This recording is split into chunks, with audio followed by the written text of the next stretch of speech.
Right now, Pittsburgh's best sports show is about to begin. Call us or tweet us. We've got things to talk about on the Ireland Contracting Nightly Sports Call. Good evening, everyone. Welcome inside the Fan Cave. This is the Ireland Contracting Nightly Sports Call. Bob Pompeani here in the Fan Cave.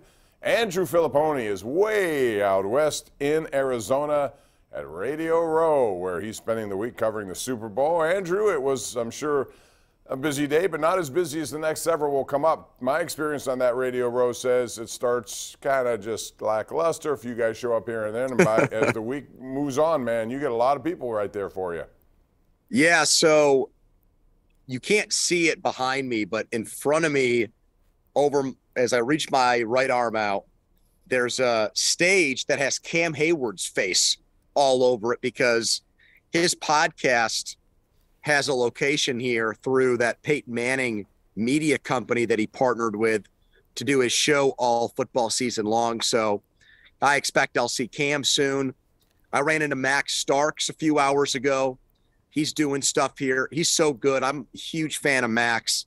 I have not seen him in person in a long time, and he lives out here, Bob. So I got a chance to see him. You know, today's the anniversary of the Steelers losing the Super Bowl to the Packers. So I brought that up, but then I felt bad about it when I ran into him. So you nailed it, though. Monday is usually kind of a calm before the storm day when you're covering a Super Bowl. You're going to get some great guests, I'm sure. You always do out there, and there's a lot to talk about. This is one of the most evenly matched Super Bowls. You got both number one seeds. Both have the same record. Both have really outstanding quarterbacks, although the edge has got to go to Patrick Mahomes here just because he's been there, done that. But somehow I think Philadelphia is a better team overall. Do you agree with that? Oh, I don't even think it's close. I think Philly's roster is vastly superior to Kansas City's, especially when you factor in some of the injury issues that the Chiefs are dealing with. So Juju talked tonight, which I don't know if how much he even let on about his injuries, but, you know, the Chiefs have major problems at wide receiver, Bob. You know, they had to get through that game against Kansas City with chicken wire and bubble gum because of Kadarius Toney's injury. Juju, McCole Hardman got hurt, and they were down to Marquez Valdes-Scantling. And Sky Moore, the local kid, had to step up in that game, including that huge punt return at the end. And maybe Justin Watson will have to play in this game. He was sick for the Chiefs, the South Fayette kid. He did not play in the AFC Championship game because he was under the weather.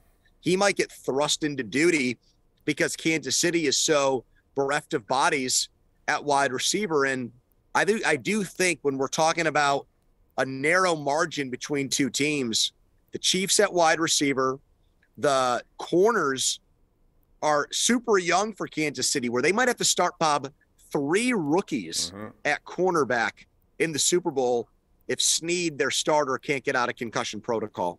Yeah, and some of those guys made big plays in the AFC Championship game, some of those young guys you're talking about, so they're going to have to do that again.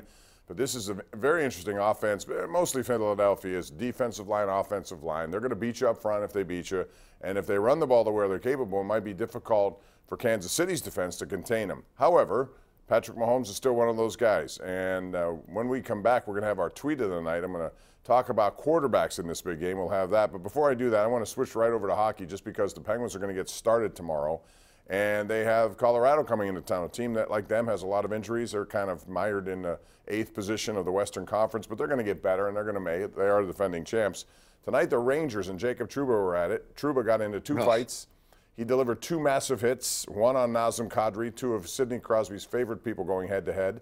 And Kadri went down hard. It was a legal hit from my view, and there were 2 fights that resulted. But the Rangers down 4-3 late. They tie it. Zibanejad scores, and then Alexis Lafreniere scores in overtime. So they get 2 points, move up 7 on the Penguins because I think, Andrew, they got to get to the 3rd seed. If you're getting a wild card, you're asking for too much, I think, out of a first-round matchup with either Boston or Carolina. Well, I'm going to mention to Boomer Esiason when I see him tomorrow morning that he should feel ashamed of himself for defending and rooting for Jacob Trouba in what has been, in the last couple of years, just a dastardly run for him. And speaking of the Penguins, I saw Adam Shine here, Bob. You know him from CBS Sports Network. And Adam saw me and picked me out of the crowd. and started screaming. He has one of the loudest voices I've ever heard in a broadcaster. He doesn't need a microphone in an event. It just booms through this convention center. And he saw me and he goes, there's Andrew Fillipponi, who's such a big idiot. He thinks Sidney Crosby is better than Alex Ovechkin. And he said this while he was on the air in this jam-packed convention center. So you know what I did, Bob? I gave him the double bird. And security came up to me and said, Mr. Fillipponi, they looked at my credential. They said, Mr. Fillipponi, that behavior will not be tolerated here on Radio Row. And I said, really? Last year on Radio Row, Pat McAfee invited Wiz Khalifa, who I think rolled and smoked a doobie on Radio Row, which is the reason, Bob, why fans have been banned from this year's Radio Row proceedings because of that Wiz Khalifa incident. It's amazing. Last year. But I will be finding a place to watch that Penguins Avalanche game tomorrow night. I'm excited for it. The Avalanche are still the favorites to win the Western Conference on the FanDuel Sportsbook, despite being the second wild card. One other note, 51-year Jaromir Jagr got his 1,099th career goal tonight playing over in Kladno. That's awesome. It's That's unbelievable. So cool. And it is. He's 51, and the guy he took the puck from behind him is 23. And he kept pace, stole it, stuffed it in, number 1099. We got to take a break. Andrew will come back, field some calls. It's 412-575-2600. This is the Ireland Contracting Nightly Sports Call. You can hear it here on CW and also listen on 93.7 The Fan.